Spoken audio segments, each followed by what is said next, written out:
Donc, merci d'être là et ça montre l'intérêt à cette session qui s'intègre dans le cadre de l'axe structure et gestion et conservation de l'écosystème de l'Arganier, le sous-axe écologie et biodiversité associé à l'Arganerie.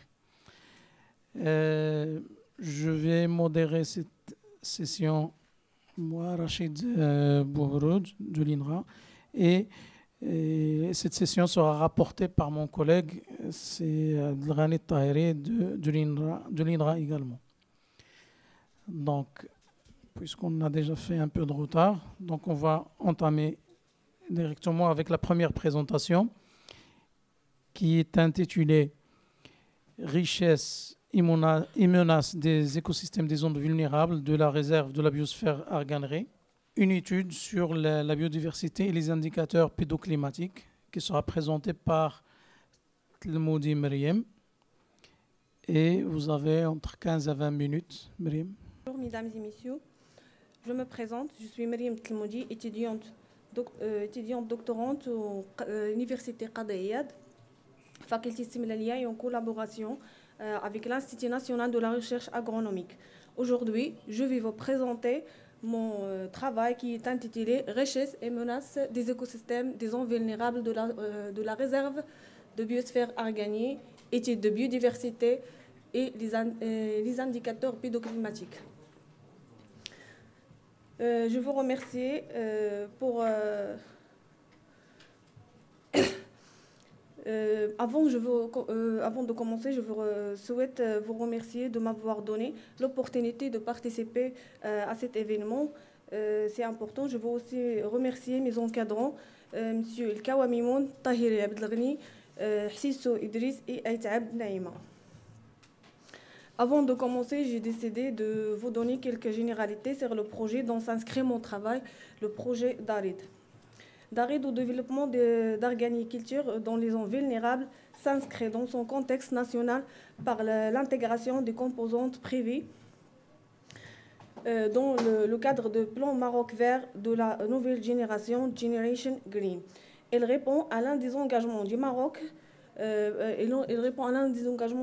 en matière de mesures d'adaptation au changement climatique. La convention est signée avec les Nations Unies pour les changements climatiques en vue de réduire les gaz à effet de serre environ en 2030 à 42%.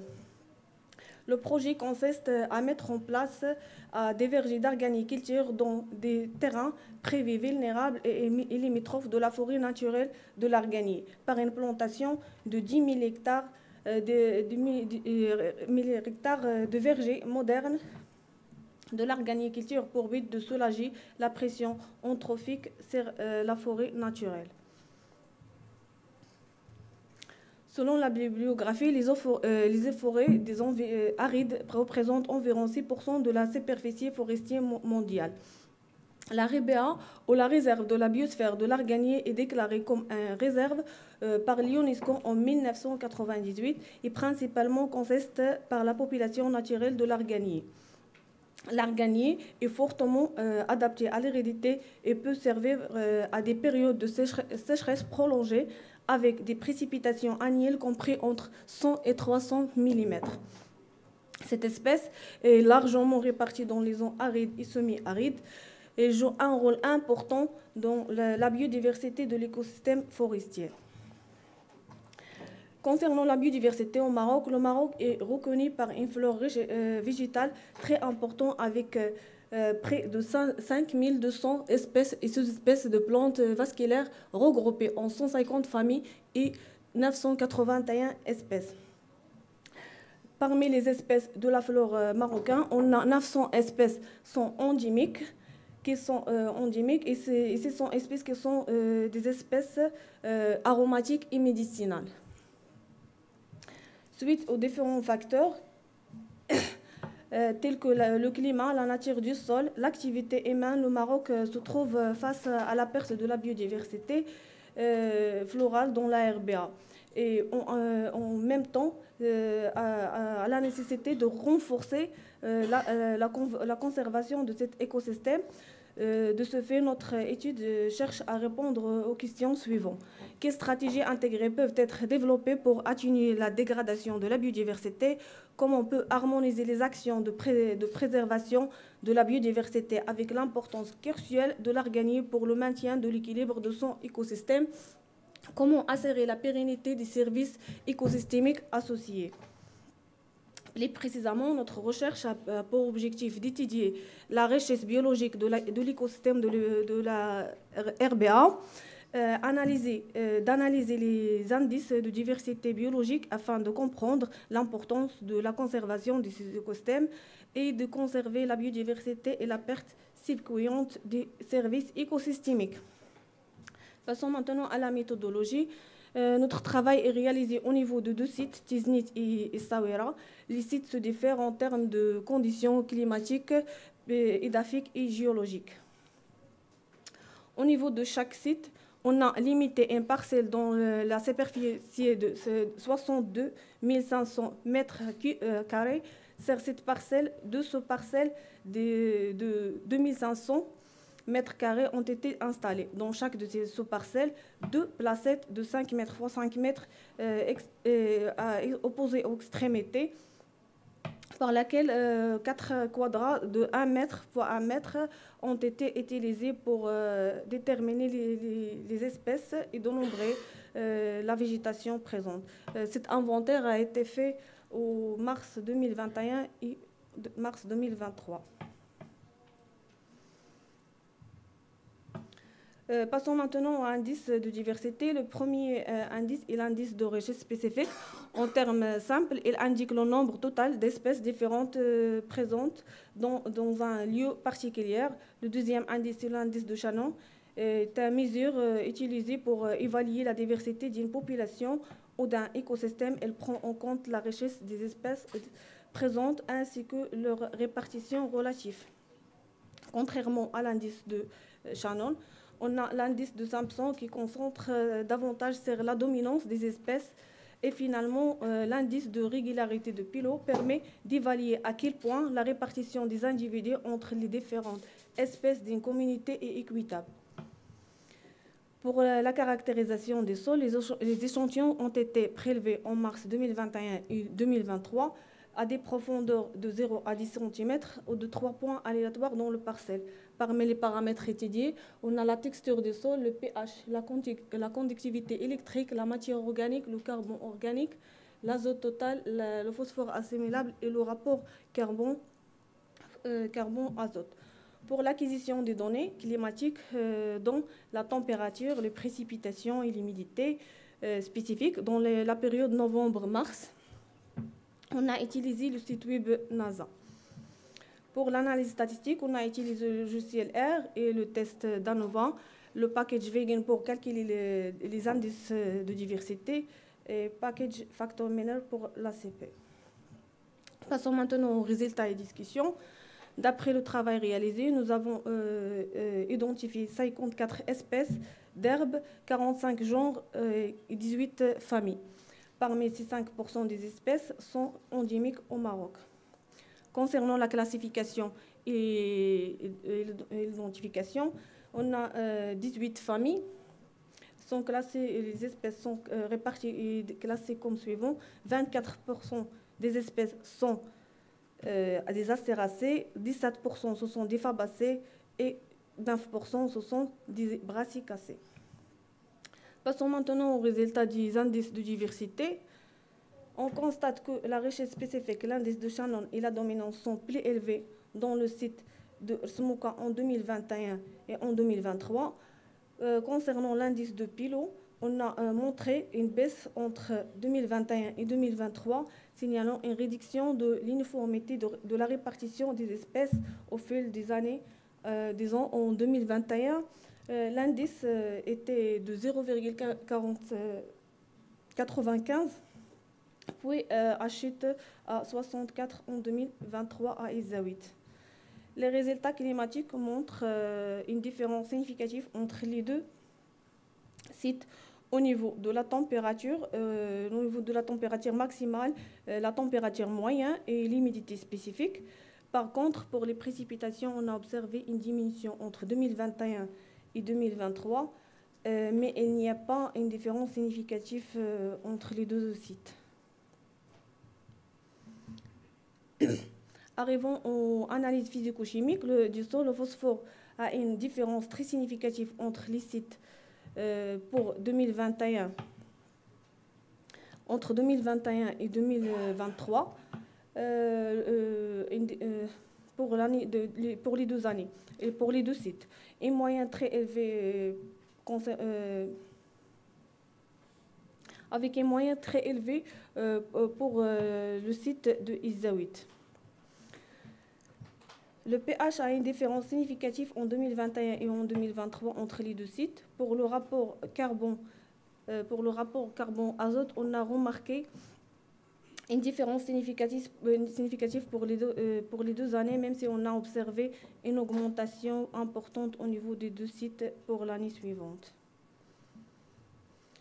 Pour les résultats de la matière organique et le carbone organique montrent qu'il y a une différence significative. On a remarqué aussi l'augmentation au sein des 2 sites en 2023 en comparant avec en 2021.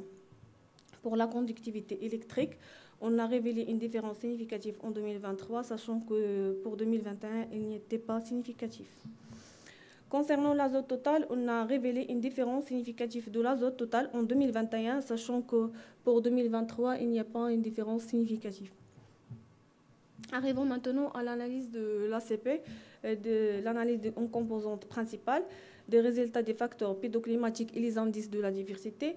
On a montré une corrélation positive entre le phosphore, la matière organique, le carbone organique et le C, ainsi que pour la richesse, l'indice de Shannon, l'indice de Pilot et les précipitations. Mais par contre, on a révélé une corrélation négative entre les précipitations et le carbone, le rapport carbone-azote, ainsi que pour l'azote et la température. Concernant la contribution des variables au cycle de corrélation, on a marqué que les variables climatiques comme les précipitations, les variables climatiques sont les plus contribuants parmi tous les paramètres, ainsi que on a l'indice de Shannon, ou l'indice de la richesse, il y a aussi une contribution importante. Pour les analyses pédoclimatiques ou les variables climatiques, on a la contribution importante de la matière organique carbone, ainsi que la conductivité électrique. Contrairement à l'azote, c'est le variable le moins contribuant dans le cycle. Pour conclure, cette étude démontre l'importance de prendre en compte les variations pédoclimatiques lors de l'étude de la biodiversité. L'étude met en évidence l'importance cruciale de la prise en compte des variations saisonnières et annuelles dans l'étude de la biodiversité végétale. Les conditions météorologiques telles que la température, les précipitations, l'humidité, on a un rôle prédominant dans la détermination de la composante de la distribution des espèces végétales. On a aussi l'importance de la conservation de la biodiversité et du développement durable des écosystèmes dans les zones d'agriculture. Comme perspective, les pratiques de gestion doivent changer pour s'adapter au climat changeant et soutenir la biodiversité tout en rendant l'agriculture durable. Les résultats peuvent guider le développement de pratiques agricoles respectueuses de l'environnement en tenant compte des interactions entre climat, sol et plantes. Les politiques de conservation de la biodiversité doivent aussi considérer les changements climatiques pour protéger les écosystèmes fragiles tels que l'arganier et les espèces qui en dépendent. Il est important de mieux comprendre les liens entre la diversité des espèces, le climat et le sol.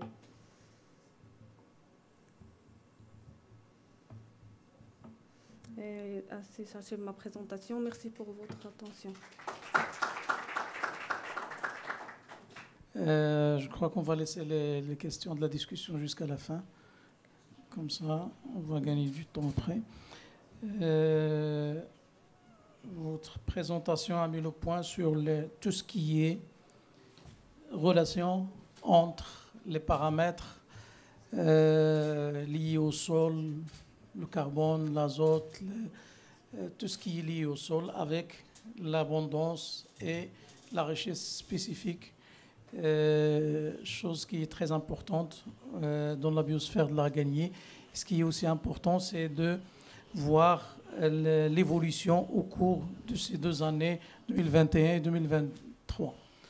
On enchaîne maintenant avec la présentation de Bouamer Ahmed, qui sera intitulée « Les plantes adventices associées à l'écosystème d'Arganerie, cas de la région de Taroudant, plus précisément l'Imoulès ». Ça va aller dans le même sens que la première présentation. C'est toujours lié aux espèces végétales associées à l'écosystème de l'Arganier, que ce soit des espèces qu'on pourra considérer comme des mauvaises herbes ou bien des adventices, ou bien des espèces qui ont une relation avec l'environnement. À vous la parole, c'est Bouamer. Vous avez entre 15 à 20 minutes.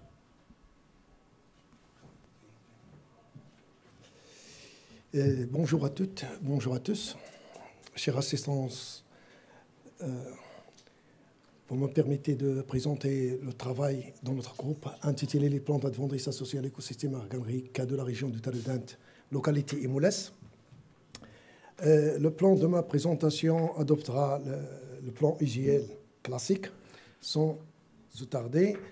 Et comme vous le savez tous, la réserve de biosphère d'Argane a connu ces dernières décennies des mutations très importantes, à savoir une succession de sécheresses et différentes pressions anthropiques, ce qui a causé une dégradation importante de la forêt d'Arganerie.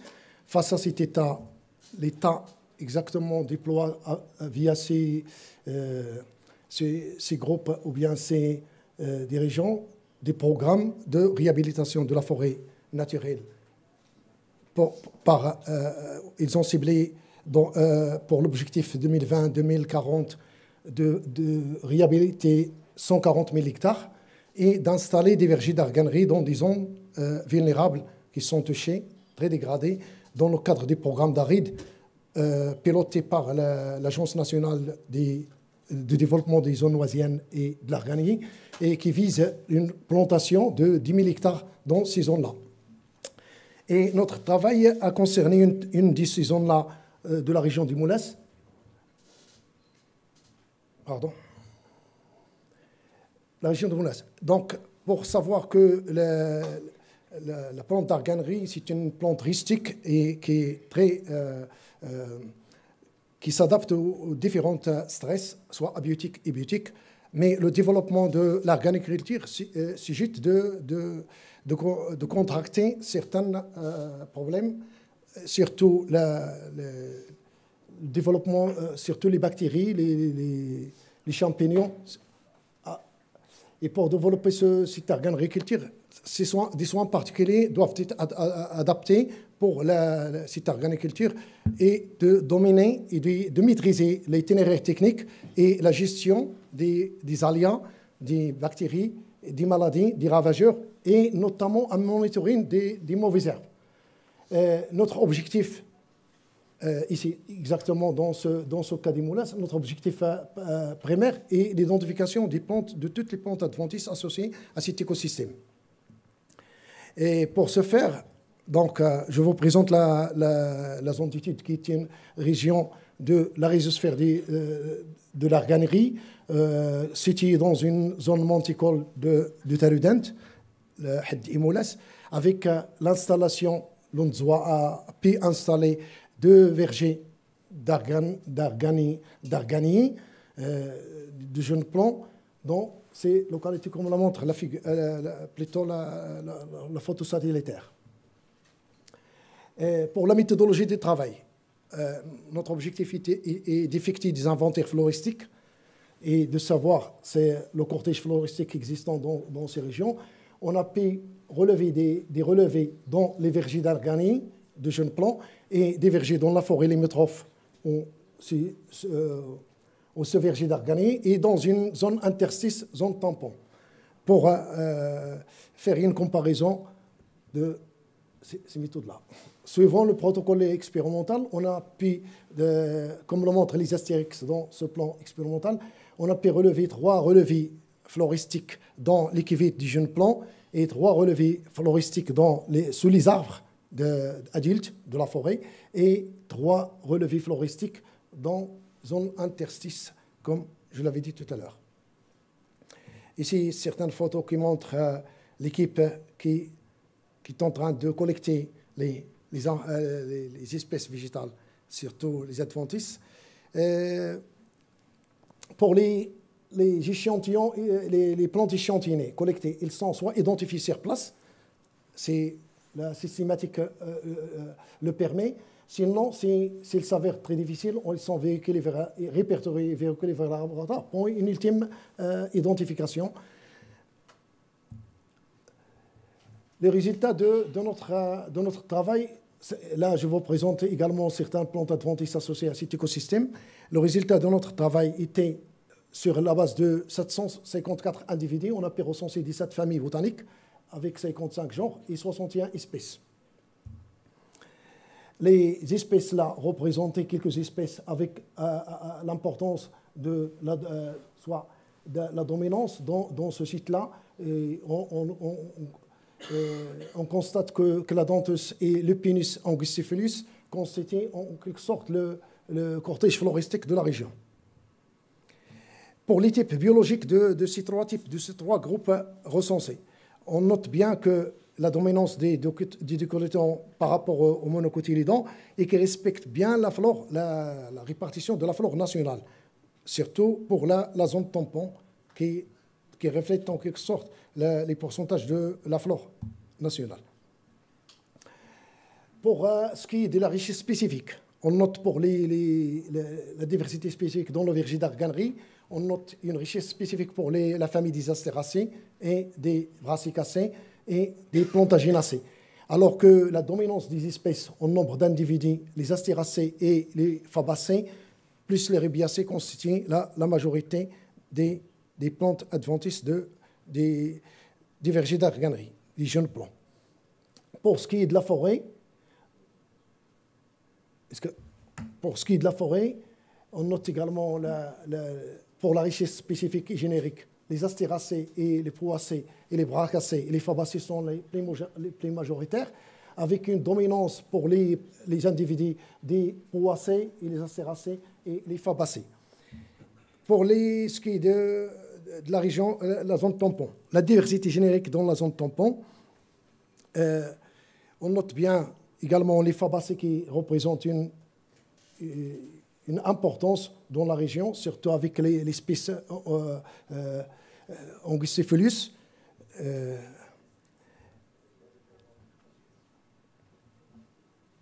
Pour les calculs des indices de biodiversité, soit l'index de Shannon et l'index d'équitabilité, on note bien qu'il y a une diminution de la richesse lorsqu'on part de la forêt vers les vergers, vers la zone tampon. Tandis que le Shannon Equitability montre bien que la zone tampon elle reflète en quelque sorte ce qui est dans la forêt avec une diversité équitable et une diversité de toutes les espèces qui sont représentées dans la zone tampon, alors qu'il y a une diminution de la richesse en ce qui concerne les vergers. Notamment, c'est ce qui est contradictoire dans le cas des vergers, dans les plantes cultivées, puisqu'on trouve toujours soit les mauvaises herbes, soit les adventices dans les plantations cultivées ou dans les orcades.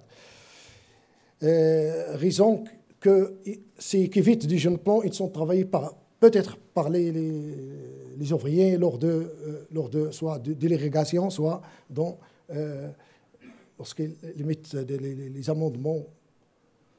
Pour la conclusion, la connaissance de la flore adventice, qu'est-ce que nous permet d'ailleurs parmi En d'autres, il permet une meilleure gestion des programmes de l'arboriculture pour recenser les espèces qui sont susceptibles d'être des mauvaises herbes, qui exercent certaines actions négatives sur les jeunes plants d'arganerie et aussi pour la prospection de certaines plantes endémiques de la région et l'optimisation de l'action de désherbage en cas où on recense certaines plantes qui peuvent exercer cet effet-là. Donc, une étude aussi sur une étude en in situ doit être entamée pour réaliser ce travail, de le finaliser. Et merci pour votre attention. À peu près, c'est la même chose que la première présentation, sauf que là, Bouamer a mis l'accent sur le côté ravageurs des adventistes et qui sont liés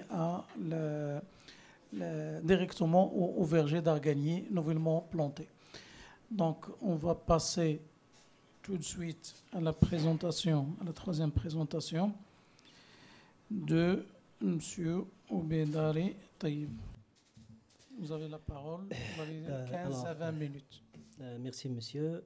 Chère présence, j'ai l'honneur aujourd'hui de vous présenter une partie de mon travail de thèse intitulée « L'évaluation du potentiel suppressif des communautés microbiennes et des nématodes libres associés au sol d'arganier contre mélo-édogènes en utilisant une analyse métagénomique ». Alors, pendant ma présentation, je vais suivre un plan classique. Comme vous le savez tous, donc l'augmentation des besoins alimentaires à l'échelle nationale et également internationale a conduit à une intensification des pratiques agricoles dans les écosystèmes d'arganier, mais également dans tous les agrosystèmes à l'échelle internationale. Donc cela a conduit également à l'utilisation excessive des produits chimiques pour augmenter la production. Parmi les enjeux de cette intensification, on trouve la dégradation de la biodiversité des sols qui est cruciale pour le fonctionnement des sols, mais également l'émergence des ravageurs et des bioagresseurs. Parmi les bioagresseurs de grande importance économique, on trouve les nématodes agales du genre mélo-édogènes qui sont largement répandus dans les agrosystèmes. La région de Susmassa, et précisément la région de Chitoka, est très connue par l'émergence excessive de ce pathogène-là. Donc, il induit des déformations dans le système racinaire appelé des galles et conduit à des pertes à l'échelle internationale estimées de 100 milliards de dollars chaque année. Alors, la gestion de ce ravageur est généralement chimique, ce qui est néfaste pour les écosystèmes naturels. Donc, ces effets néfastes pour les écosystèmes et la santé humaine également a conduit à une évolution de plus en plus rapide vers des options de gestion plus durables. Alors, cela nous motive de faire des recherches pour trouver des méthodes alternatives de gestion de ces bioagresseurs. Alors, notre cas d'étude est l'étude de l'état ou bien d'un caractère écologique qui est l'effet suppressif des sols. Un sol suppressif empêche le développement des pathogènes. C'est une qualité naturelle qui se trouve dans les sols et qui est due à la présence d'une diversité énorme des micro-organismes, comme les champignons principalement et les bactéries. La compréhension du mode d'action, comme illustré dans la figure, le mode d'action des champignons et des bactéries a conduit à la synthèse des bionématicides à base microbienne, comme les exemples qui figurent dans la diapo. Donc, ces bionématicides sont très demandés dans le marché américain et le marché européen qui ont interdit plusieurs nématicides chimiques. Alors, ils constituent un marché en croissance de 3 milliards $1,14 de dollars. Cependant, malgré les progrès réalisés, le sol en général et les sols d'Arganier en particulier restent une boîte noire à découvrir dans le cadre de la diversité microbienne. C'est dans ce contexte-là que nous avons fixé 4 objectifs d'étude. Premièrement, évaluer l'effet suppressif des sols d'Arganier en comparaison avec les sols conventionnels sur mildioudigènes. Deuxièmement, caractériser les communautés microbiennes et des nématodes en utilisant des méthodes métagénomiques les plus récentes. Troisièmement, identifier les taxons clés associés au contrôle biologique de ce nématode-là. Et enfin, en comparant ces deux écosystèmes, c'est-à-dire les sols conventionnels et d'Arganier, nous visons à fournir des idées pratiques pour une gestion durable et saine des sols dans les écosystèmes d'Arganier, mais également dans tous les agrosystèmes. Alors, pour ce faire, nous avons procédé à un échantillonnage du sol. La question, c'est comment nous avons choisi les sites d'échantillonnage. Pour ce faire, donc, en fait, cette étude-là est une partie d'une étude plus générale sur la nématologie du parc national de Souss-Massa. Nous avons utilisé les nématodes comme bioindicateurs pour déterminer la santé, l'état de santé du sol dans les zones protégées du parc en comparaison avec la zone non protégée à l'extérieur du parc, qui est dans laquelle se trouvent les taches blanches qui représentent les serres, c'est-à-dire il montre une densité très très importante et la manière par laquelle les sols sont exploités. Alors, pour indiquer ou bien déterminer la santé du sol, nous avons utilisé 2 indices. C'est l'indice de structure qui montre l'état de rhizotrophique du sol et l'indice de maturité qui montre le degré de perturbation. Nos études ont montré que ces 2 indices sont très élevés dans les sols d'Arganier qui se trouvent au sud du parc, dans le cercle vert. Donc ce site-là est le dernier site de présence de quelques pieds d'Arganier au sud du parc et dans cette région-là. Et le deuxième site, le site conventionnel, qui a montré un état de santé très perturbé.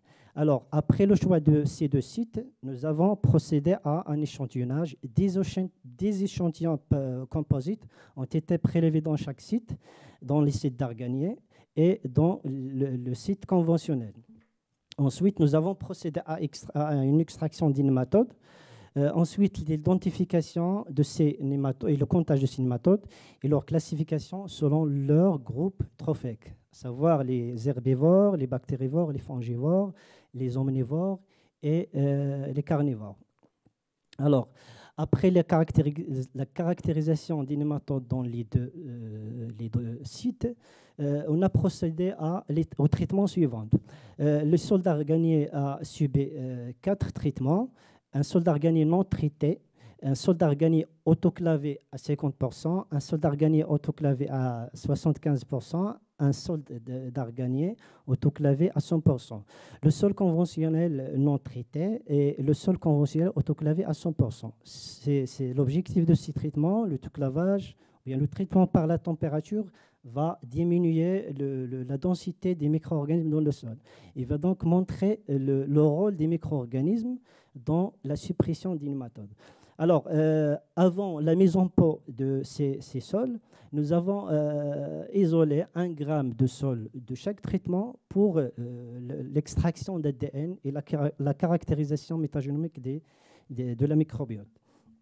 Ensuite, nous avons mis nos sols dans les pots, planté des plantes de tomates âgées d'1 semaine. Ensuite, nous avons inoculé nos tomates ou bien nos sols par 800 juvéniles de mildioudigènes dans les extrémités à 7 cm de distance de la tige pour lisser l'interaction des nématodes avec le microbiome du sol pendant leur migration vers les racines. En parallèle, nous avons procédé à la caractérisation métagénomique des communautés microbiennes dans les sols qui ont été isolés de chaque traitement. Pour ce faire, nous avons extrait l'ADN du sol en utilisant le kit d'extraction. Ensuite, l'amplification des régions 16S et ITS pour caractériser les bactéries et les champignons. Et le séquençage, ensuite, en utilisant Next Generation Sequence Technology et Illumina. Ensuite, la purification des séquences et la détermination de la composition de la communauté microbienne dans tous les niveaux taxonomiques, l'embranchement, classe, etc. Donc, l'analyse métagénomique a été faite aux États-Unis dans un laboratoire d'analyse métagénomique. Alors, après 9 semaines, nous avons analysé les données suivantes. L'indice, nous avons déterminé l'indice de Gall, c'est-à-dire le degré d'infestation des Galles par méloïdogène dans les traitements. Ensuite, nous avons déterminé la densité des nématodes dans les sols, le nombre de nématodes dans chaque pot. Ensuite, le nombre des œufs par le système racinaire, le broyage des systèmes racinaires, etc.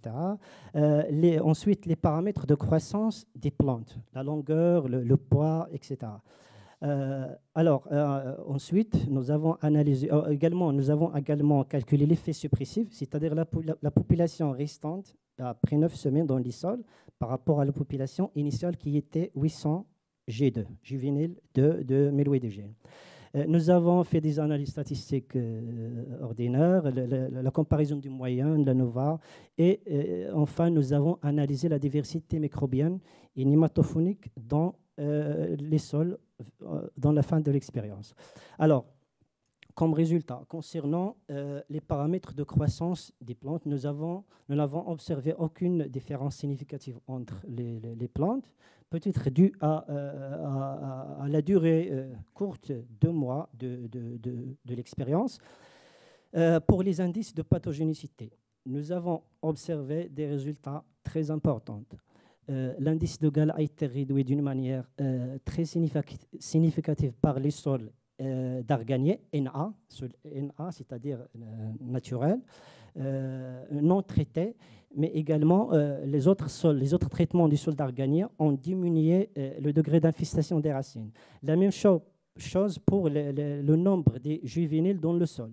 Une réduction très significative du nombre des nématodes dans les sols des traitements d'arganier par rapport au sol conventionnel, qui ont montré un nombre très important ou bien très élevé des nématodes. Pour le nombre des œufs également, les sols d'arganier ont réduit le nombre des œufs par le système racinaire par rapport au sol conventionnel. Avec des différences, nous avons observé des différences selon les traitements, c'est-à-dire le pourcentage de sol autoclavé dans le traitement. Une augmentation, ces paramètres augmentent en augmentant la partie autoclavée du sol. Alors, ensuite, donc ici, cette figure-là montre l'indice de Gall sur les racines. Donc l'image à gauche là montre le sol conventionnel. CNV, c'est le sol conventionnel. Donc tout le système racinaire est infesté.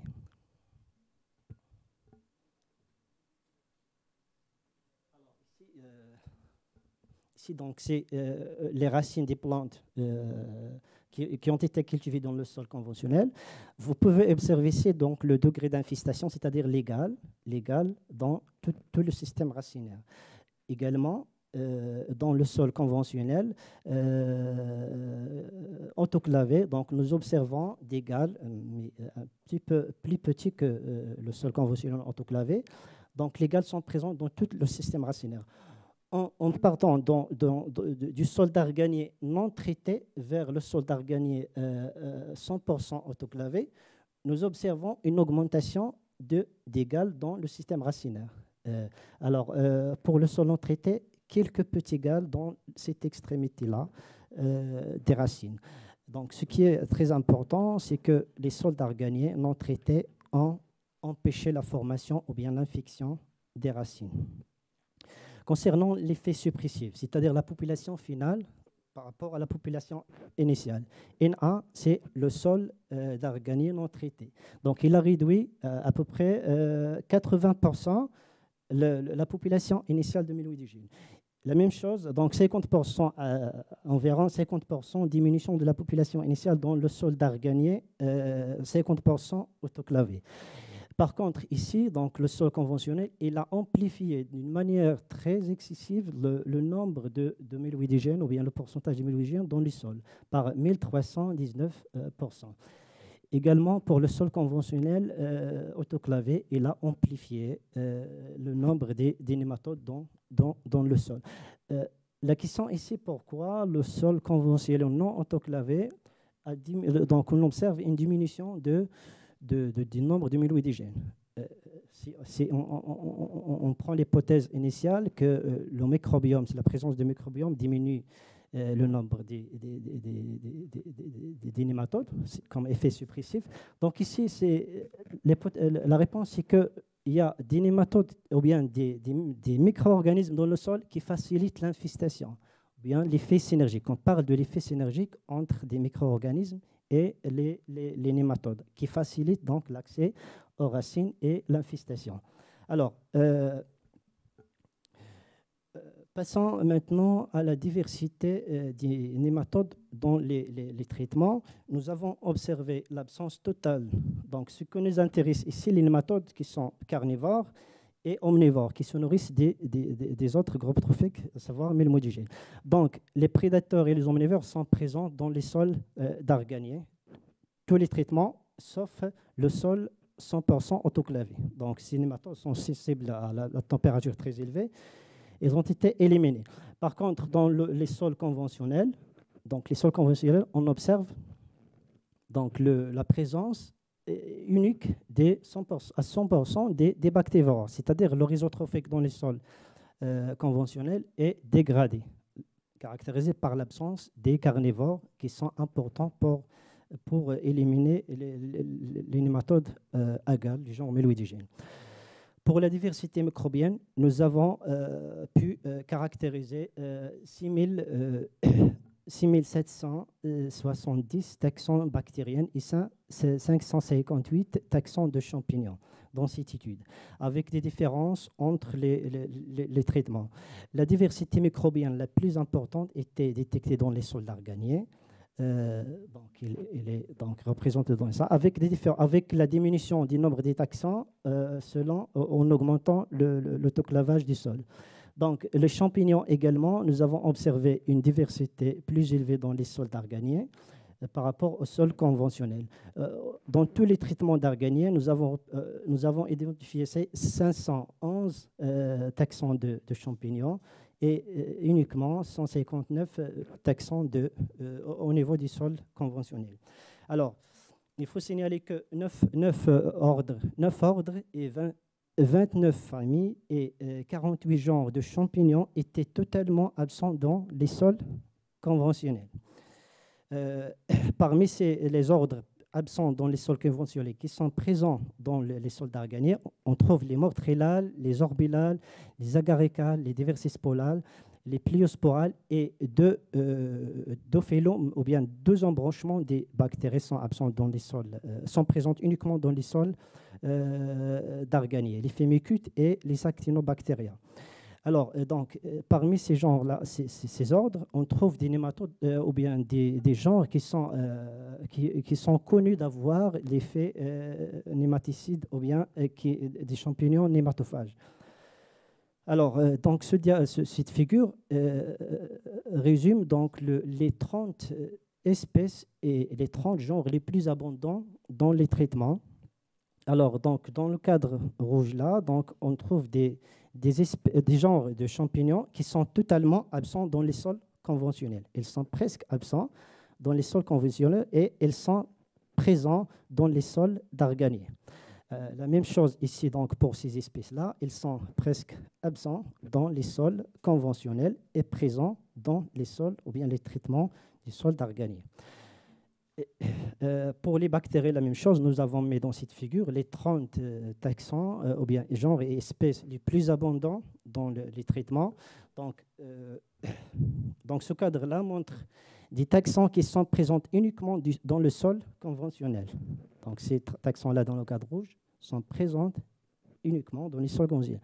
Peut-être parmi ces taxons, on trouve celles qui sont synergiques et facilitent l'infestation des plantes par les nématodes. Et dans ce cadre-là, donc, on trouve les genres qui sont plus abondants dans les sols d'arganier et moins abondants et moins présents dans les sols conventionnels.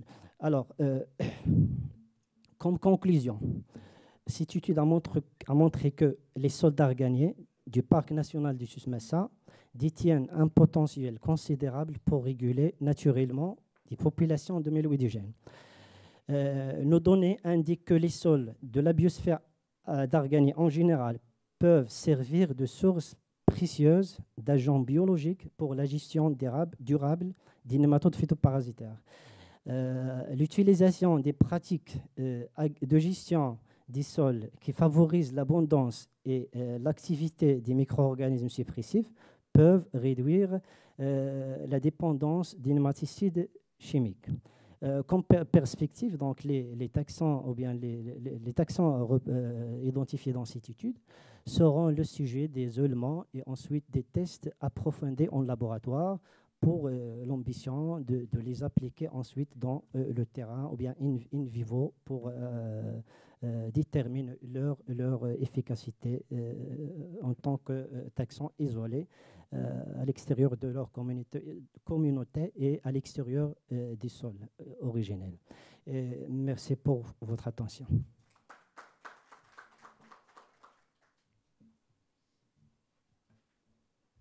Merci, c'est Obidari Taïeb. Il a souligné l'interaction entre l'importance des sols suppressifs qu'on peut isoler, qu'on peut ramener de l'arganerie et les utiliser comme, c'est-à-dire des alternatives pour les nématodes sur la tomate. Donc, cette présentation a mis également le point sur des analyses métagénomiques qui permettent de mettre en évidence tous les organismes qui existent dans le sol, à savoir les bactéries, les champignons et également les nématodes. Maintenant, on va enchaîner par la présentation de Ajrar Abdelhadi qui s'intitule « Contribution à l'étude des groupes trophiques d'arthropodes liés à l'écosystème arganier dans la région du Souss ». C'est Abdelhadi, vous avez entre 15 à 20 minutes pour présenter votre travail. Je m'appelle Abdelhadi Ajrar. Je suis ravi de partager une partie de notre travail de thèse qui s'intitule « Contribution à l'étude des groupes trophiques d'arthropodes liés à l'écosystème d'Arganier dans la région de Souss », qui a été encadré par M. Bourroud, M. Mayed et Mme Zafrani. Ce travail a été déroulé dans l'INRA d'Agadir en collaboration avec l'Université Ibn Zahra. Ce travail sera abordé selon le plan classique suivant. On va commencer par introduction objectif, puis matériel et méthode, troisièmement résultats, et on finira par des conclusions. L'arganier ou bien l'arganerie constituait l'écosystème naturel du centre-ouest du Maroc. Argania spinosa ou bien argan est l'arbre pilier de cet écosystème.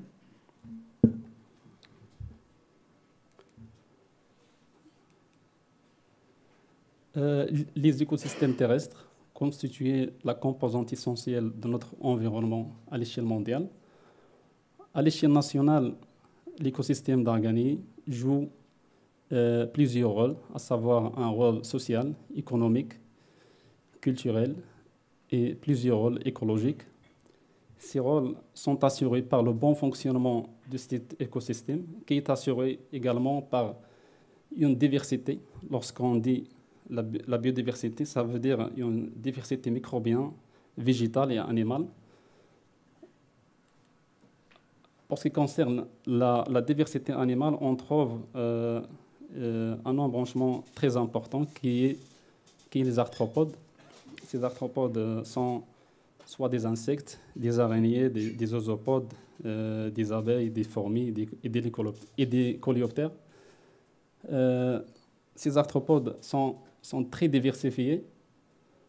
On trouve plus d'1 million d'espèces sont actuellement décrites. Elles colonisent tous les milieux à l'exception des pôles nord et sud du globe terrestre. Cette diversité leur permet d'avoir des rôles très diversifiés également. Ces rôles très diversifiés assurent ce que lui permet de jouer plusieurs services écosystémiques importants. Mais d'autre part, ça constitue une source de nuisance pour l'homme, animaux et plantes, comme ravageurs et transmetteurs des maladies et vecteurs d'autres agents pathogènes. Comme on prend ici comme exemple de service écosystémique la pollinisation, les insectes contribuaient par un chiffre de 153 milliards d'euros à l'échelle mondiale et au niveau de la zone de nord-africain de plus de 4 milliards d'euros. Donc, les insectes ou bien les arthropodes participent à la pollinisation des plantes au niveau des vergers ou bien au niveau de la forêt. Donc, c'est une contribution très importante à l'échelle de l'économie mondiale. Donc, notre objectif, c'est tout d'abord évaluer la composition et la structure de la communauté des insectes frondicoles et les arthropodes terrestres au niveau de l'écosystème d'Arganier, étudier la variation spatio-temporelle des arthropodes et finalement la classification des arthropodes identifiés en groupes trophiques. Cette étude a été réalisée dans 4 sites, 3 sites forestiers, à savoir Aoulouz et Argana dans la province de Taroudant, Tamri dans la province d'Agadir et d'Aoutsana. Le 4e site, il s'agit d'un verger d'Argani situé au domaine expérimental de l'INRA à Belfort. C'est un verger irrigué en conduite moderne. Ici, ces photos représentent la physionomie de chaque site. Pour l'échantillonnage, on a adopté 3 méthodes. Pour les arthropodes de sol ou bien les arthropodes terrestres, on a utilisé les pièges Pitfall. Dans chaque site, on a choisi des arbres et on a effectué des échantillonnages saisonniers. Dans chaque arbre, on installe les pièges Pitfall, autour 5 pièges Pitfall pour chaque arbre, et on récupère ces pièges après 24 heures d'installation. Pour avoir une idée de pièges Pitfall, j'ai mis en photo. Ce sont des cuves on creuse un trou dans le sol et on installe ces pièges et on remplit et on met jusqu'à 100 ml de l'eau salée avec quelques gouttes de savon.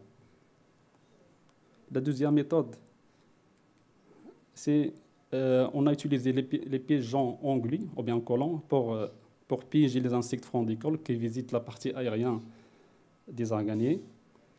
Ces pièges sont installés dans la partie sud-ouest de chaque arbre à la hauteur à peu près de 2 mètres et on procède à la récupération de ces pièges après 24 heures d'installation et on a utilisé un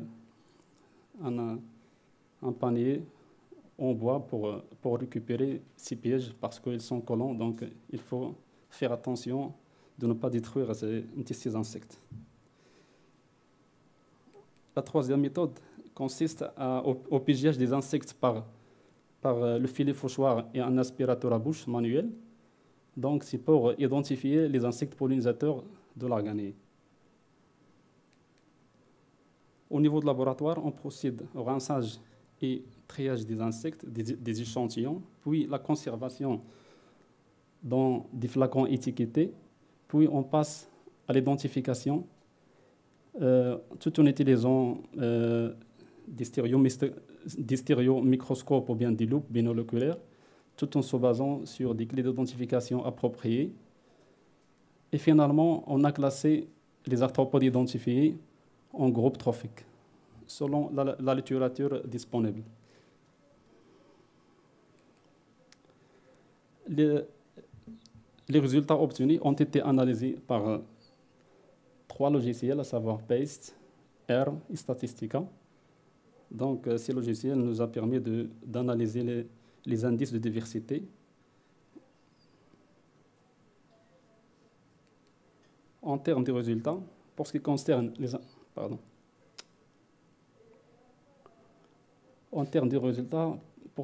les arthropodes terrestres, on a échantillonné plus de 15 000 arthropodes répartis en 161 morphes et espèces.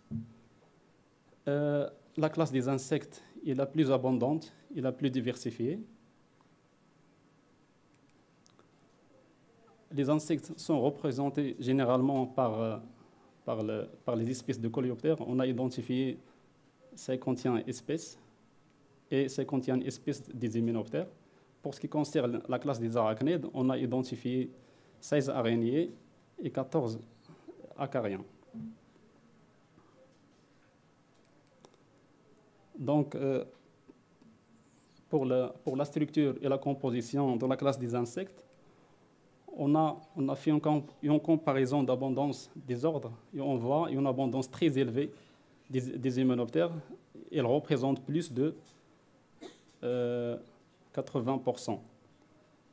Cette abondance des hyménoptères s'explique par une abondance très élevée des Formicidae, la famille des fourmis, qui représente 70%, plus de 70% de la totalité des arthropodes échantillonnés. Donc, le sol ou bien les arthropodes terrestres de l'Arganie sont dominés par les fourmis.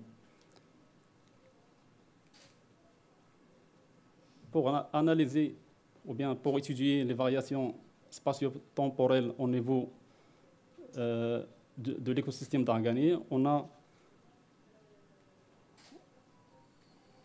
a comparé les indices de diversité en fonction des saisons et des sites. Et on a conclu que tous les indices sont influencés par la saisonnalité. Donc, les indices de diversité évalués au niveau entre les sites, entre les saisons, il y a un impact des saisons et aussi les sites, sauf l'indice de Shannon qui n'était pas impacté par les saisons. Pour évaluer cette variation spatio-temporelle, on a projeté les familles les plus abondantes et qui ont une récurrence de 10%, de plus de 10%, selon les saisons et les sites. Et donc, on voit que chaque site se caractérise par des familles bien définies. Et on voit que la composition des familles, ça change entre les saisons. Donc, ça montre une variation spatio-temporelle des arthropodes en fonction des saisons et les sites au niveau de l'écosystème d'Arganie. Après, on a classé les arthropodes identifiés en groupes trophiques et on a trouvé quatre groupes trophiques, à savoir les prédateurs, les détritivores, les herbivores et les scavengers, qui sont des petits arthropodes qui dégradent la matière dégradée animale. Les prédateurs sont dominés par les arachnides, à savoir les araignées, les scorpions, les pseudoscorpions, les solifuges et les acariens. Pour ce qui concerne les herbivores, ils sont représentés par l'ordre des hémiptères, à savoir les cicadidés et les myridés. Pour les détritivores, ils sont dominés par les oesopodes, les colomboles, qui est une classe des arthropodes, et les termites. Pour ce qui concerne les scavengers, ou bien les insectes qui dégradent la matière animale morte, ils sont dominés par les coléoptères, surtout la famille des ténébronides. Par la suite, on a comparé l'abondance des groupes trophiques en fonction des saisons. Et on note une abondance significative des trétivores en hiver et en automne, et une abondance significative des prédateurs et des détritivores en printemps et en été.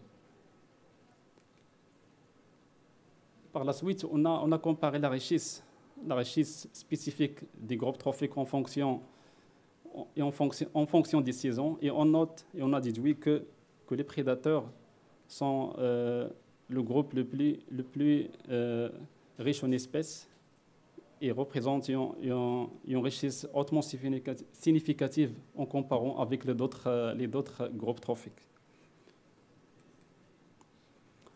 Maintenant, on passe à l'analyse, ou bien on passe à les résultats qui concernent les insectes frondicole, donc la partie aérienne de l'arbre. Donc, en termes de résultats, on a échantillonné plus de 5000 individus répartis en 241 morpho-espèces. On a 7 ordres. L'ordre le plus abondant, c'est l'ordre des diptères, qui représente plus 45%, suivi par les hémiptères. Et on a comparé l'abondance des familles en fonction des ordres. Donc, chaque ordre se caractérise par l'abondance de certaines familles. Par exemple, l'ordre des hémiptères, on voit une abondance très élevée des aleurodidés et les myridés. Donc, pour ce qui concerne les coléoptères, on voit l'abondance très élevée de la famille des coccinellidés, les coléoptères coccinelles. Idem pour les diptères, on voit une abondance élevée de certaines familles, surtout les typhritidés et les entomoïdés. La même chose pour les hyménoptères, l'abondance, on voit une abondance très élevée de certaines familles, surtout la famille des pompélidés et les alexidés.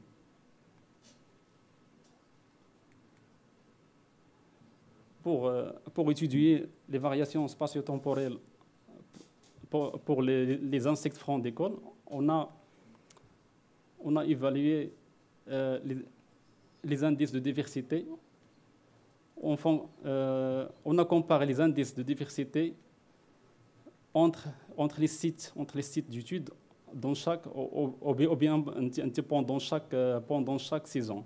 Et on voit qu'il y a une différence significative des indices de diversité, à savoir la richesse, l'abondance et Shannon indice, entre Belfast et les autres sites, à l'exception de la saison d'été.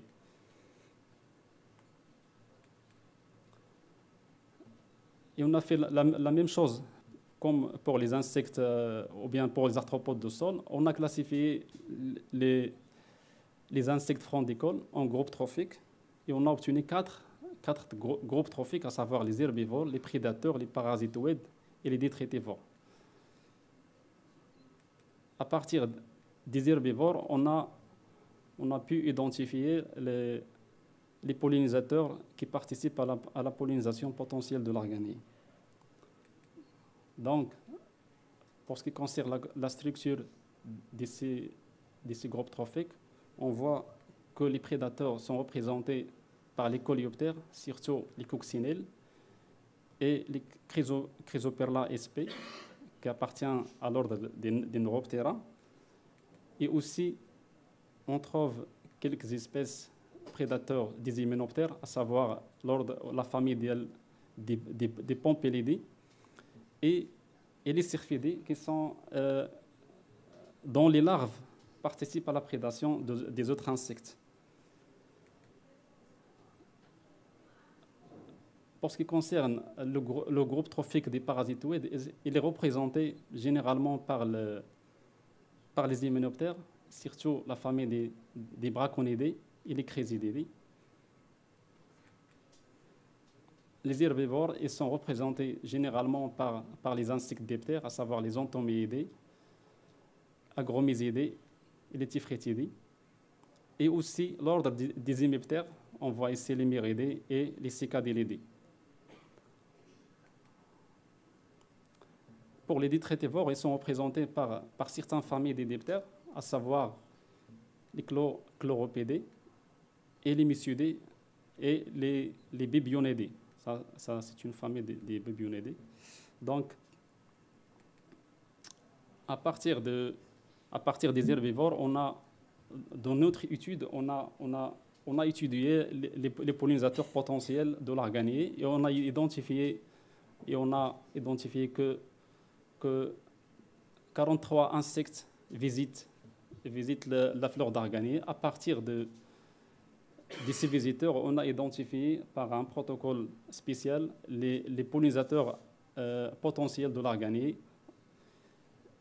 Ici, Apis mellifera, l'abeille domestique, en train de butinner les fleurs d'arganier. Donc, ici la photo de Amata alicia, l'épidoptère.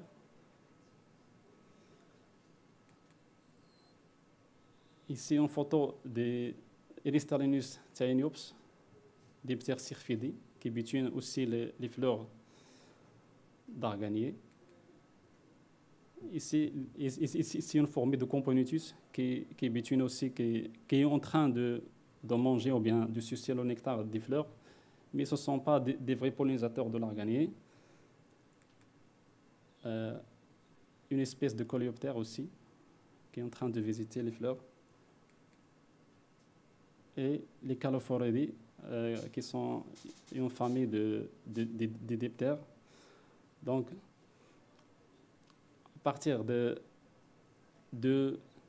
43 espèces qui visitent, on a identifié les pollinisateurs essentiels de l'arganier qui appartiennent à les hyménoptères, à savoir la famille d'Apidés et les Alectidés, et aussi à l'ordre des diptères, à savoir les Syrphidés et les Califoridés.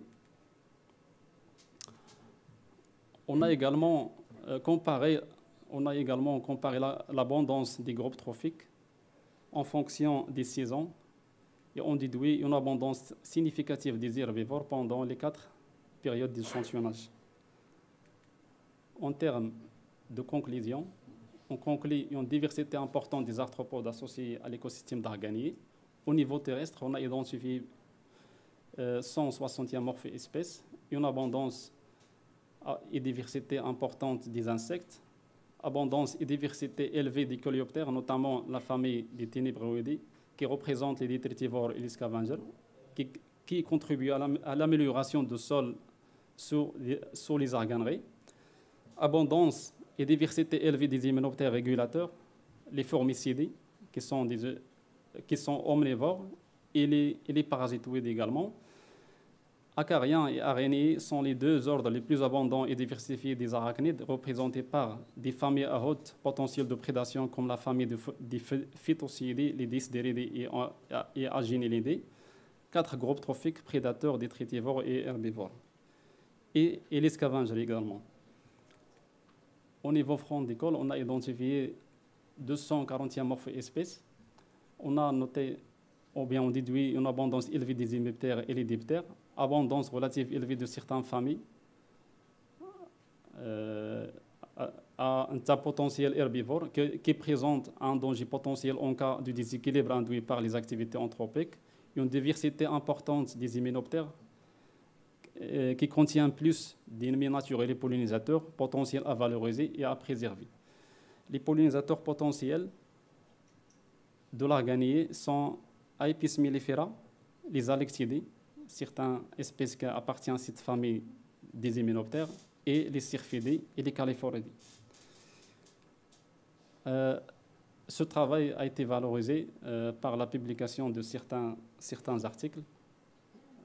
Dernièrement, dans Nutula, la Diversity and Abundance of Insect Community Associated to Argania. Pollination System and Effective Pollinator of Argania spinosa dans le Journal of Saudi Society of Agricultural Science, et aussi un autre article qui a été publié dans le même journal en 2023 qui concerne Terrestrial Arthropod Diversity and the Argan Biosphere Reserve, Seasonal Dynamics and Ecological Function Rules.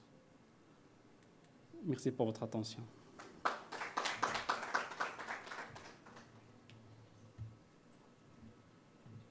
Merci, c'est Abdelaziz Gérard. Vous avez un peu dépassé le temps avec 2 minutes, mais ce n'est pas grave, vu qu'on a déjà gagné un peu de temps par rapport à ce qui a été programmé. Donc je ne sais pas, est-ce que le dernier orateur est présent? Avant, Abdelaziz, il a mis le point sur les insectes ou bien la communauté des entomophones associés à l'arganier, que ce soit dans le sol, dans l'arbre, et leur fonction également, chose qui est importante pour le fonctionnement de l'écologie autour de l'arganier. Donc l'autre orateur, est-ce qu'il est là? Tiberi. Tiberi El-Ghali. La maquinche. Donc, si vous permettez, j'appelle les orateurs à se déplacer ici sur le podium pour la discussion, la question de Dlahius. Donc, je me présente, je suis Dlahius, je suis professeur de botanique et écologie végétale à la faculté de sciences de Rabat.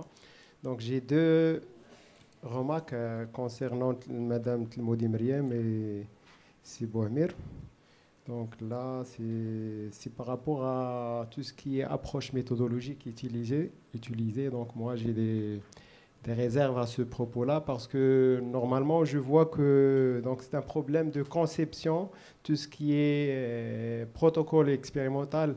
Donc le fait de travailler sur 2 sites comme ça, aléatoirement, prendre 2 sites et on parle des plantes adventices, par exemple, de l'arganeraie, alors qu'on a travaillé donc, sur là, je trouve que c'est un peu limité. Donc, quels sont d'ailleurs les critères de choix des 2 sites sur lesquels vous avez travaillé?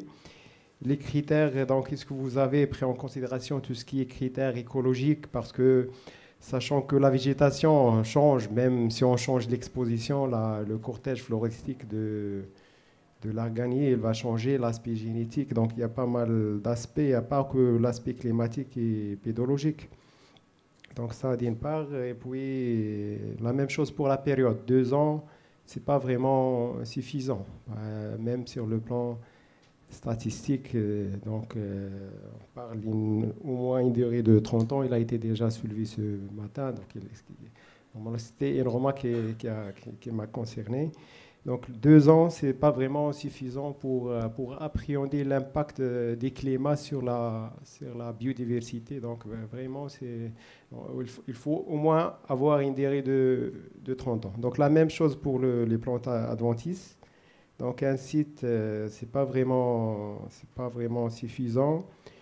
Une forêt, est-ce qu'il s'agit d'une forêt clôturée ou ouverte au parcours? Donc il y a pas mal de défaillance, soi-disant, sur le plan expérimental, protocole expérimental. Donc, c'est la remarque que j'ai. Merci.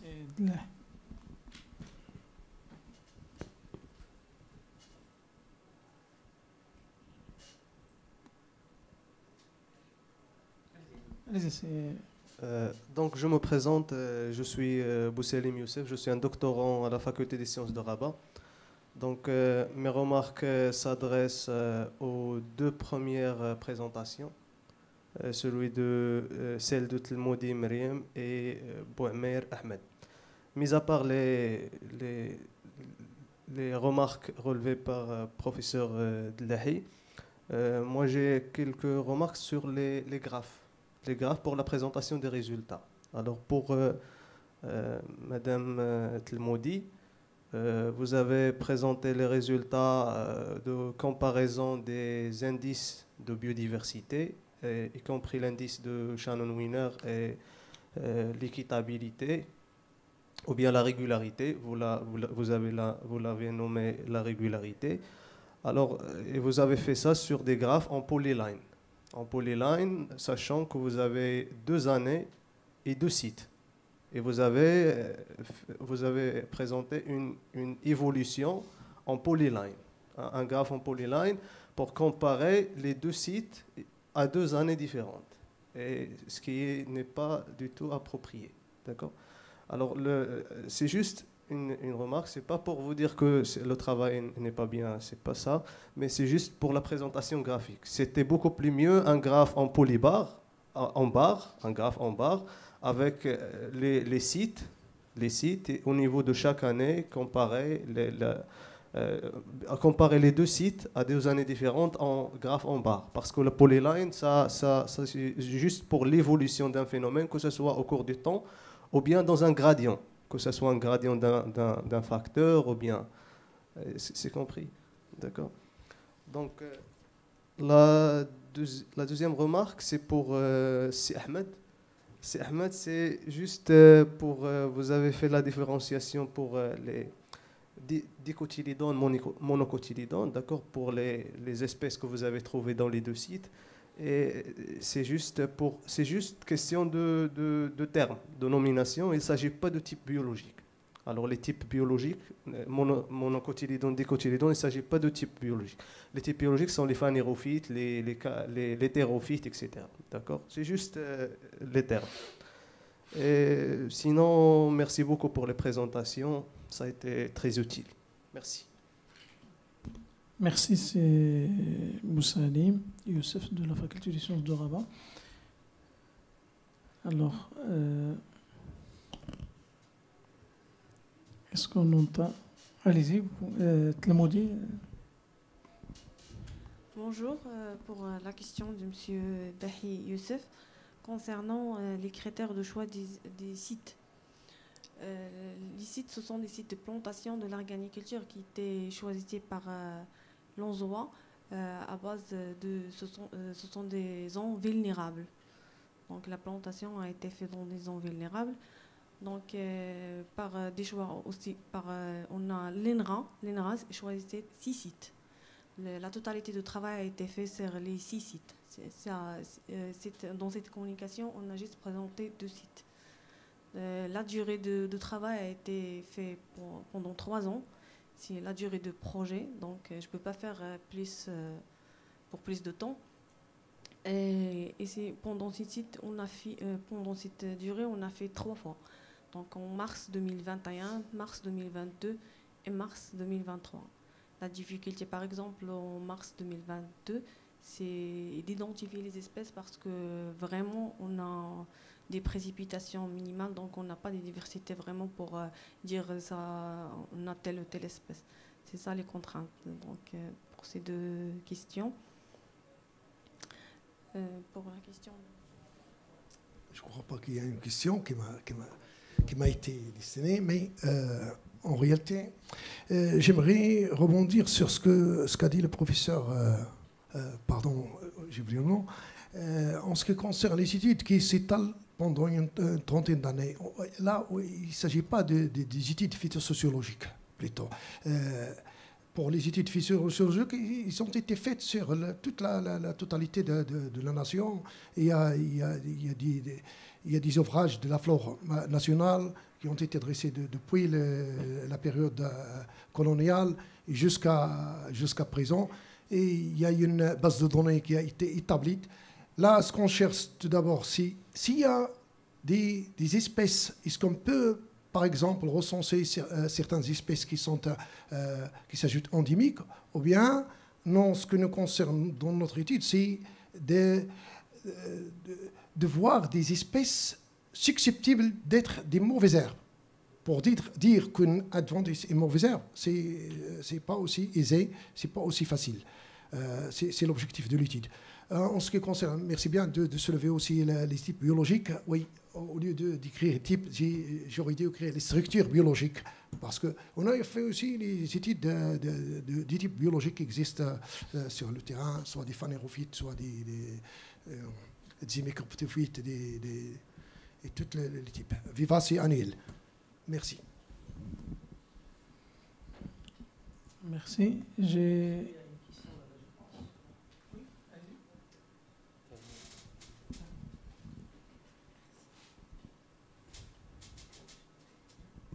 Bonjour, excusez-moi, c'est plutôt une remarque. Je me présente d'abord, Fatem Zahra Ouahami, je suis inspectrice au service du contrôle et de la protection des végétaux en Sassawera.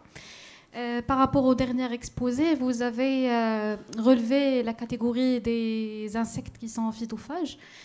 Pour nous, quand on parle des ravageurs de l'arganier, on cite plutôt Ceratitis capitata.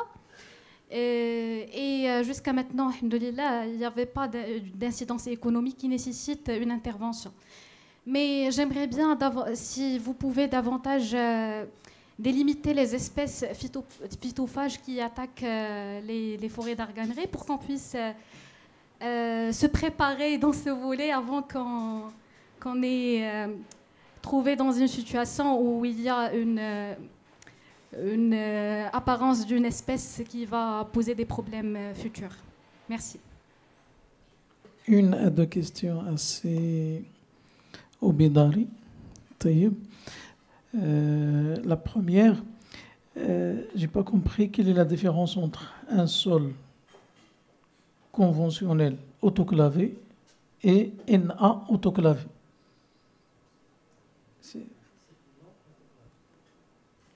Non, NA autoclavé. Naturel autoclavé et conventionnel autoclavé. Et puis, j'ai vu sur les bactéries qu'il y a aussi Escherichia, le groupe Escherichia. Attendez, notez la question. Et je vais me limiter à ça. J'ai d'autres questions, mais peut-être après. Pour Abdelhadi Ajrar, comment vous avez fait pour mettre en évidence la fonction pollinisateur des insectes? Vous n'avez pas parlé de la méthode. Comment mettre en évidence? Sur la base de quoi vous avez dit que c'est un bon pollinisateur? C'est un pollinisateur potentiel. Sur la base de quoi? Et merci. Vous avez la parole, c'est Abdelhadi. Allez. Salam alaikum. Merci pour cette question, pour ce levier. Alors, moi, j'ai pas des phytophages, moi j'ai des herbivores, c'est des groupes trophiques ou bien des insectes qui se nourrissent qui ont un régime herbivore. Donc, j'ai pas mis l'accent sur j'ai pas dit qui sont des ravageurs.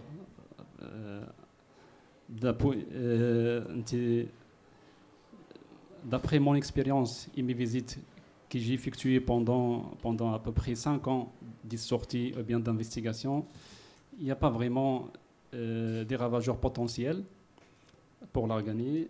Il y a la cératite qui a été signalée depuis longtemps, mais ne s'attaque qu'à peu près 10% des fruits, donc ce n'est pas un ravageur potentiel pour l'arganier. Mais il y a quelques familles à potentiel phytophage et qui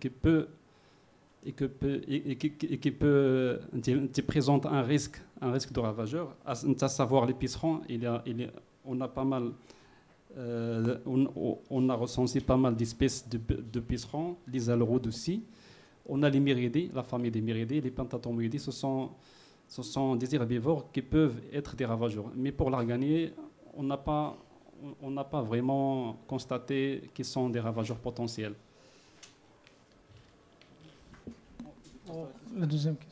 Pour la deuxième question de M. Rachid Bouhroud, donc ici dans la présentation, je n'ai pas mis le protocole expérimental pour mettre en évidence les pollinisateurs potentiels de l'arganier, mais il y a plusieurs paramètres pour identifier ces pollinisateurs potentiels. À savoir, il y a tout d'abord, on a calculé la fréquence de visite, à savoir la fréquence de chaque espèce qui visite l'argane.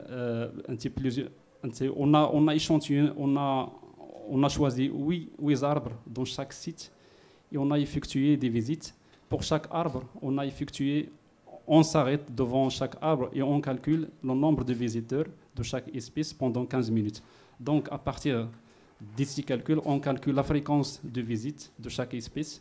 Puis, on calcule le temps de visite pour chaque espèce. Donc, c'est un travail très, très, très lourd. Et on a calculé le nombre de visites qu'il a effectué chaque espèce pendant 1 minute. Donc, après, on récupère les échantillons pour évaluer la charge pollinique aussi. Donc, à partir de ces indices, on déduit un indice qui s'appelle indice de visitate rate, qui est égal à la fréquence de visite fois l'activité effectuée pendant chaque, le nombre de visites effectuées pendant chaque minute. À partir de ces indices, on dit que, et aussi la charge pollinique. À partir de ces paramètres, on peut déduire est-ce que c'est un visiteur potentiel ou non. Par exemple, pour les abeilles, qui est d'ailleurs le pollinisateur potentiel de l'arganier, il est effectué à peu près jusqu'à 6 à 8 visites pendant 1 minute. Alors que les lépidoptères, ou bien Amata alicia, il peut rester sur un glomérule jusqu'à 5 minutes. Donc, ce n'est pas un pollinisateur potentiel, mais ils peuvent participer à la pollinisation, mais ce n'est pas un vrai pollinisateur. Aussi, pour les coléoptères, ça reste sur une branche jusqu'à 10 minutes, sur la même branche. Et parfois, ça mange les pétales ou bien les grains de pollen. Donc, ce ne sont pas des vrais pollinisateurs, mais ça peut participer. Ça peut participer à la pollinisation. Même chose pour les fourmis. Elles mangent les mias, elles descendent, elles montent les arbres, elles descendent. Ça prend beaucoup de temps pour se déplacer d'un arbre à un arbre. Donc, ce ne sont pas des vrais pollinisateurs. Et on a identifié les familles les plus importantes qui appartiennent à les hyménoptères, à savoir Apis mellifera, les alectidés, certaines espèces d'alectidés, les syrphidés, qui appartiennent à l'ordre des diptères, et aussi les califoridés. Merci Abdelali. C'est Oubidari. Alors, merci monsieur pour la question. Concernant les abréviations, NA, ça veut dire le sol naturel, c'est-à-dire d'arganier, non autoclavé, non traité. NA auto, c'est-à-dire le sol d'arganier autoclavé, pour les abréviations. CNV conventionnel.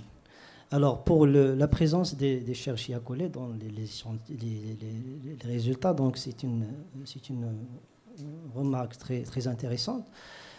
Donc, Escherichia coli se trouve normalement dans les intestins, dans la matière fécale.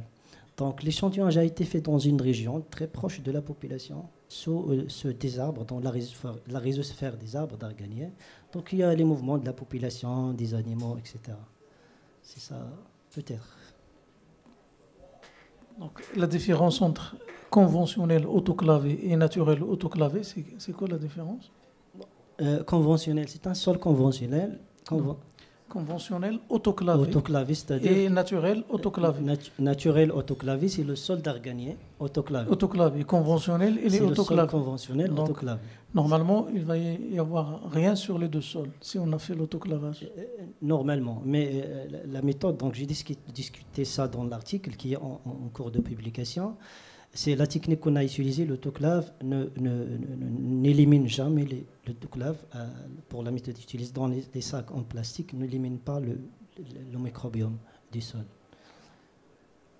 Donc il y a d'autres techniques il y a d'autres techniques qui peuvent éliminer donc la fumigation par exemple, la stérilisation par la vapeur. Donc la technique utilisée donc, n'est pas efficace pour éliminer le microbiome du sol. Merci.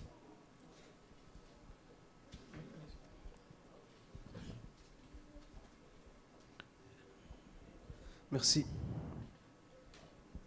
Alors, juste une question pour Si Ajrar Abdelhadi. Premièrement, merci beaucoup pour la présentation. C'est très utile, c'est un travail conséquent. Alors, juste, peut-être que c'est une question simple, d'accord, mais moi, je ne sais pas quelle est la réponse, d'accord. Donc, vous avez présenté les résultats par type, par groupe trophique ou bien les groupes fonctionnels. Est-ce que c'est la même chose, groupe fonctionnel, groupe trophique? C'est la même chose? Ça, c'est la première question. Alors, la deuxième question, vous avez parlé des pollinisateurs. Est-ce que les pollinisateurs, au niveau des classifications que vous avez utilisées des types, des groupes trophiques, est-ce que les pollinisateurs constituent un type trophique ou bien c'est à part? Ça, c'est la deuxième question. La troisième question, si les pollinisateurs constituent un groupe à part, est-ce que les pollinisateurs peuvent être constitués par différents types trophiques, selon l'étude? Ou bien il y a des groupes trophiques spécifiques qui sont des pollinisateurs? Est-ce que c'est compris? Merci.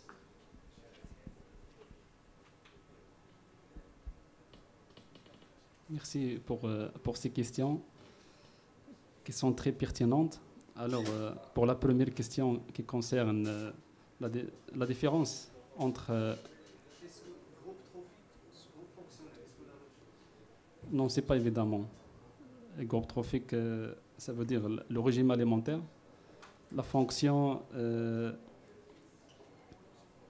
Pardon? Pour les fonctions, ça peut être... alors oui, ça peut être écologique, ça peut être... donc. Généralement, les écologues, au niveau de ces milieux, identifient les espèces pas par groupe trophique, mais par la nomination que je connais, c'est groupe fonctionnel. Il parle par exemple de cette espèce, elle est brouteur, cette espèce, elle est prédateur, cette espèce, c'est-à-dire par groupe trophique, par groupe, fonctionnel. Moi, je me pose la question parce que ici, vous avez présenté groupe trophique. Est-ce que c'est la même chose, groupe trophique, groupe fonctionnel? Ça, c'est ça la question. Moi, d'après la littérature, j'ai mis d'ailleurs la littérature, j'ai basé sur plus de 3 articles. Je les classé en fonction des groupes trophiques, en fonction des régimes alimentaires, parce que j'ai basé sur les familles, c'est pas pour les espèces. C'est ça. Est-ce qu'en anglais, ça revient, peut-être en anglais, ça revient au même mot? Parce que peut-être en français, groupe fonctionnel, groupe trophique, deux mots différents. Peut-être en anglais, il revient au même nom. C'est juste une hypothèse. Mais peu importe. Merci. Merci pour votre réponse. Juste pour la deuxième, pour les pollinisateurs, est-ce que c'est un groupe à part ou bien... Non, c'est pas à part. Moi c'est... Si vous avez regardé le diapo des groupes trophiques des insectes frondicole, j'ai mis en flèche, à partir des herbivores, on a identifié les pollinisateurs. Donc, parce que ce sont des insectes qui se nourrissent généralement des grains de pollen et les nectars. Donc on ne peut pas dire, les pollinisateurs, on peut pas dire qu'ils sont un groupe trophique, mais ce sont des pollinisateurs. Mais ça peut appartenir à des herbivores, ou bien peut-être ils sont des parasitoïdes, peut-être, parce qu'on a pas mal d'insectes parasitoïdes qui visitent des fleurs, donc ça peut déposer sans manger des pollens. Donc il y a une différence. Les pollinisateurs, c'est la fonction, il assure la fonction de pollinisation des fleurs de l'organier. D'accord. Merci beaucoup.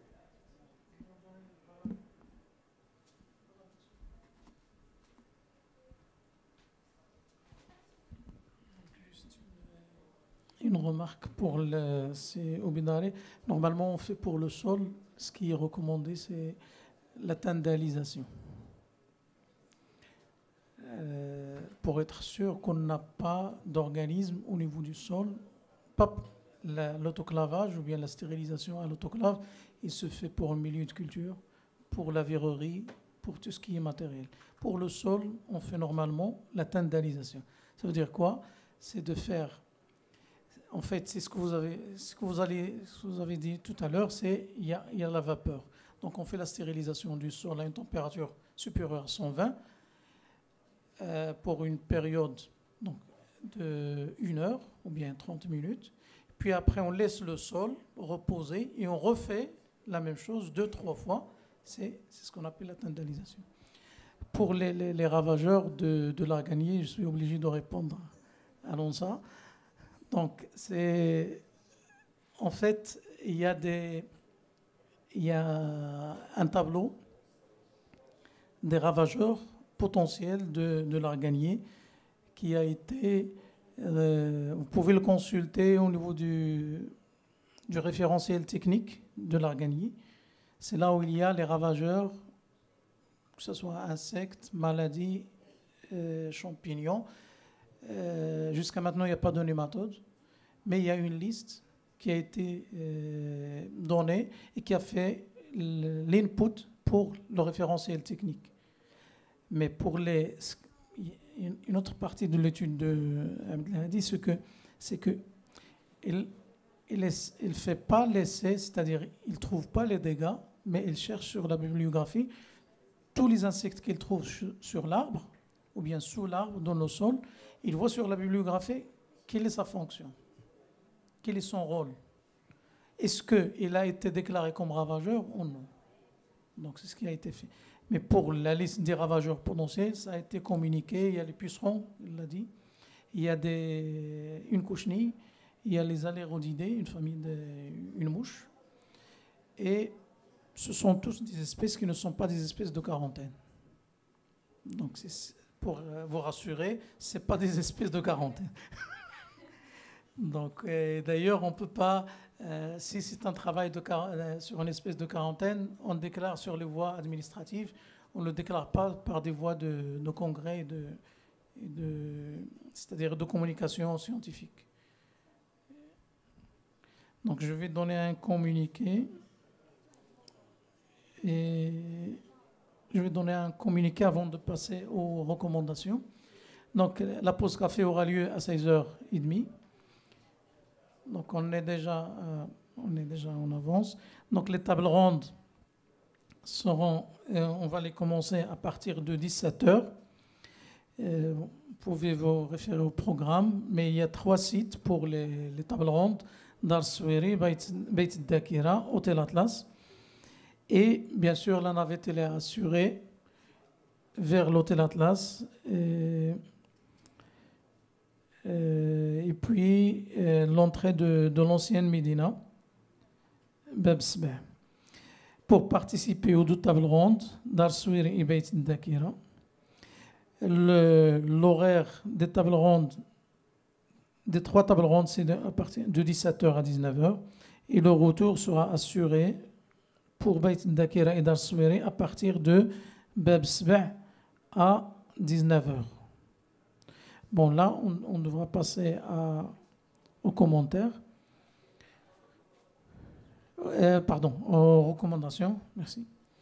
Donc, normalement, qu'est-ce qu'on devra recommander pour cette session?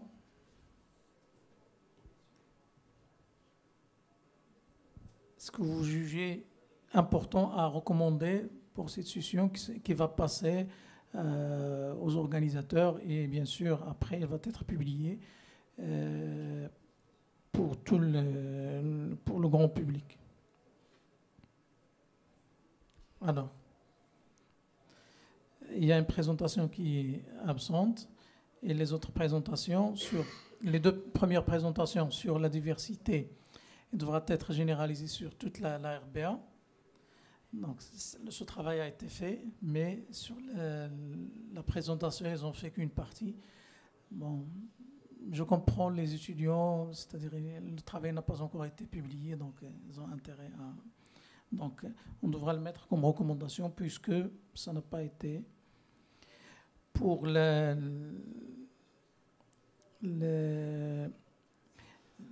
adventices, il y a des espèces potentielles qui pourront être des ravageurs, considérés comme ravageurs de l'organiculture. La métagénomique est un outil très, très, très important pour l'étude. Vous avez dit qu'il a été fait au niveau des États-Unis. C'est une collaboration importante. Et les sols suppressifs, ça devient de plus en plus, on parle plus actuellement de sols suppressifs, et que l'arganier sera une source importante de sols suppressifs. Et comme exemple, il a parlé de nématodes, mais ça peut être d'autres espèces, d'autres maladies de plantes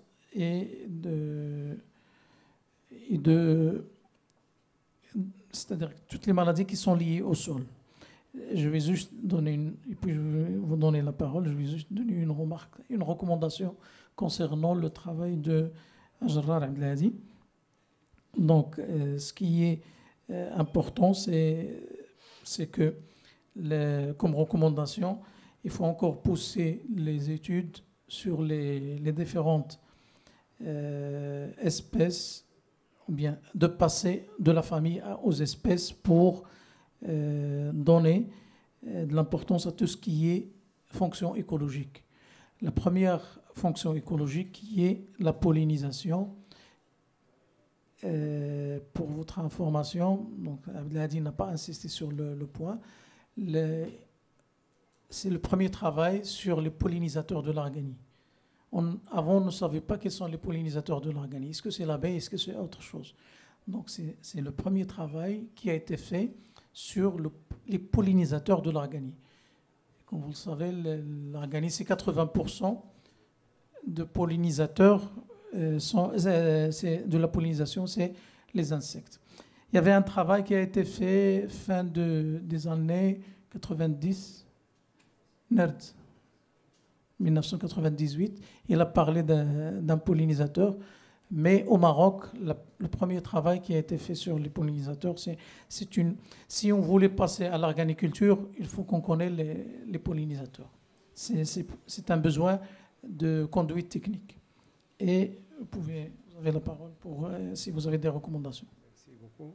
Donc, ma recommandation, ça rejoint ce que vous avez dit parce que j'avais un souci. Est-ce qu'il y a des études spécifiques qui ont concerné les insectes plutôt pollinisateurs de l'arganier parce que je n'avais pas cette information. Mais normalement, on doit pousser d'ailleurs l'analyse pour approfondir donc quels sont les pollinisateurs de l'arganerie, de l'arbre et son écosystème, parce que ça diffère, même les plantes qui sont accompagnées de l'arganier, donc ça diffère le cortège, les groupements végétaux, donc ce qu'on a abordé ce matin. Et puis un deuxième aspect, parce que j'ai vu au niveau des slides que vous avez présenté des chiffres de la valeur économique. Là, on traite l'aspect service écosystémique et parmi ces services, il y a l'aspect pollinisation qui est quantifié apparemment à travers surtout le miel, mais la valeur économique, la vraie valeur économique, c'est difficile à évaluer. Parmi les recommandations, c'est de faire des études spécifiques pour évaluer la valeur des services écosystémiques à l'instar de la pollinisation, de trouver quelle est la vraie valeur de la pollinisation, la valeur économique, là je parle. Donc, voilà, donc, deux recommandations. La valeur économique, ce n'est pas toujours le miel. Vous savez ça. S'il n'y a pas de pollinisation, il n'y a pas de rendement, il n'y a rien. Donc c'est exact. Merci pour la recommandation, c'est noté. Je ne sais pas si vous avez d'autres recommandations. Pour les ravageurs, on peut dire que mais il faut encore pousser les prospections. Si peut-être il y a d'autres ravageurs qu'on n'a pas vus, qu'on n'a pas rencontrés.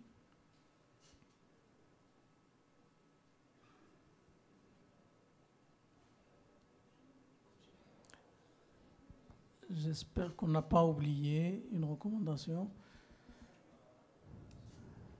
Si c'est OK, je tiens à remercier les orateurs.